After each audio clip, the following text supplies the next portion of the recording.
नमः शिवाय। प्रभुं प्राणनादं विभुं विश्वनादं जगन्नाथनादं सदानन्दभाजं भवद्भव्यभूतेश्वरं भूतनादं शिवं शङ्करं शम्भुमीशानमीडे गळेरुण्डमालं तनौ सर्पजालं महाकालकालं गणेशादिपालं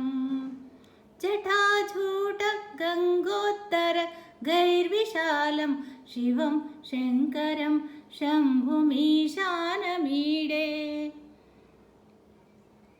मुदामाकरं वण्डनं मण्डयन्तं महामण्डलं भस्मभूषाधरन्तम्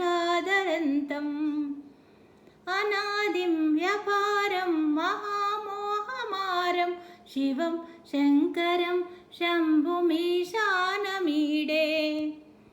अनाथो निवासं महाटाटहासं महापापनाशं सदा सुप्रकाशम्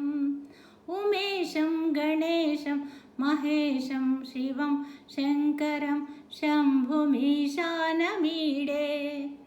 गिरीन्द्रात्मजा सङ्गृहीतार्थदेहं गिरौ संस्थितं सर्वसापन्नगेहं परब्रह्म ब्रह्मादिभिर्द्वन्द्वमानं शिवं शङ्करं शम्भुमीशानमीडे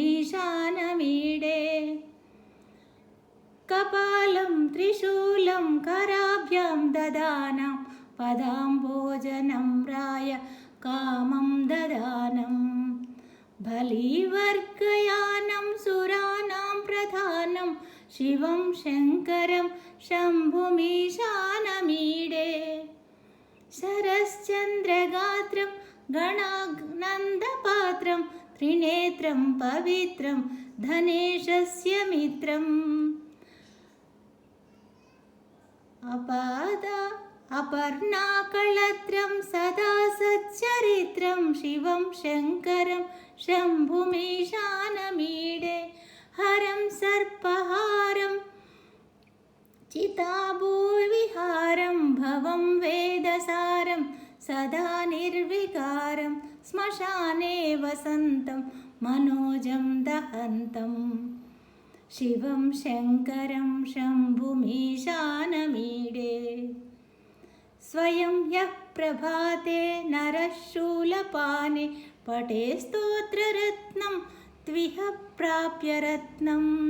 सुपुत्रं सुधान्यं सुमित्रं कळत्रं विचित्रं समासाद्य मोक्षं प्रयाति इति शिवाष्टकं सम्पूर्णम्।